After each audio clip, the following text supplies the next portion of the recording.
لو انت بتتفرج على ريلز الانستجرام دلوقتي فاكيد انت لاحظت ان الدنيا بقت سودة قوي هناك. احنا اتعودنا ان الريلز تكون مليانة فيديوهات مضحكة، ترندات رقص، وصفات اكل، لكن فجأة بقى في حاجة غلط، بقى في جانب مظلم بدأ يظهر، وكأنك دخلت بوابة للدارك ويب من غير ما تاخد بالك. من يومين وتحديدا في يوم 25 فبراير ريلز بقت مليانة فيديوهات مرعبة، جرائم حقيقية متصورة، حوادث صعبة جدا، وفيديوهات تخليك مش على بعضك. ودي مش فيديوهات عادية، دي فيديوهات كان مكانها الطبيعي مواقع زي فورتشان ولايفلي، مش على الانستجرام اللي المفروض يكون آمن. اللي أخطر من كده إنك ممكن تبدأ رحلتك على انستجرام بفيديوهات عادية جدا، مع الوقت الخوارزمية تبدأ تغذيك بالمحتوى المظلم ده. يعني ممكن تفتح حساب جديد وبتفاعل بسيط مع أي فيديوهات مش لازم تكون غريبة، هتلاقي نفسك غرقان في بحر من الفيديوهات المرعبة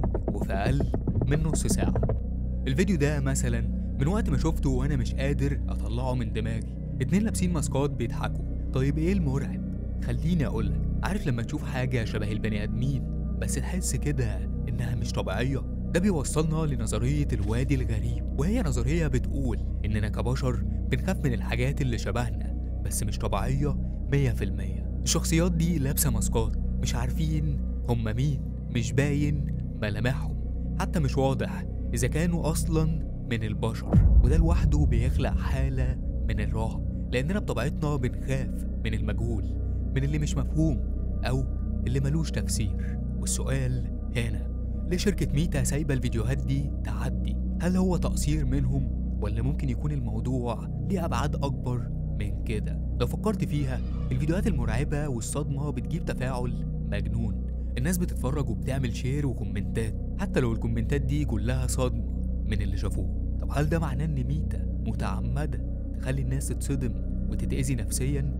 مش هنقدر نقول اكيد، بس الارقام بتقول ان التفاعل بيزيد واكيد معاه الفلوس بتزيد، يبقى ليه يوقفوا ده؟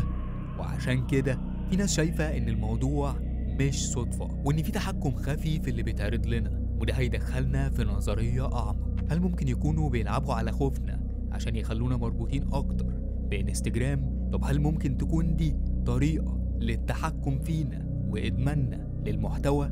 والاخطر، هل ده معناه اننا عايشين في باك رومز حقيقية، عالم افتراضي مرعب مصمم انه يخلينا تايهين وخايفين ومش قادرين نبطل نتفرج؟ في النهاية خليني اقول لك حاجة مهمة، مخنا ما يقدرش يستوعب كل الكمية دي من الرعب والعنف في وقت قصير. ده بيعمل نوع من التخدير لمشاعرنا، بنبقى زي الزومبيز مش بنحس بحاجة، وده بيأثر على نفسيتنا بشكل خطير.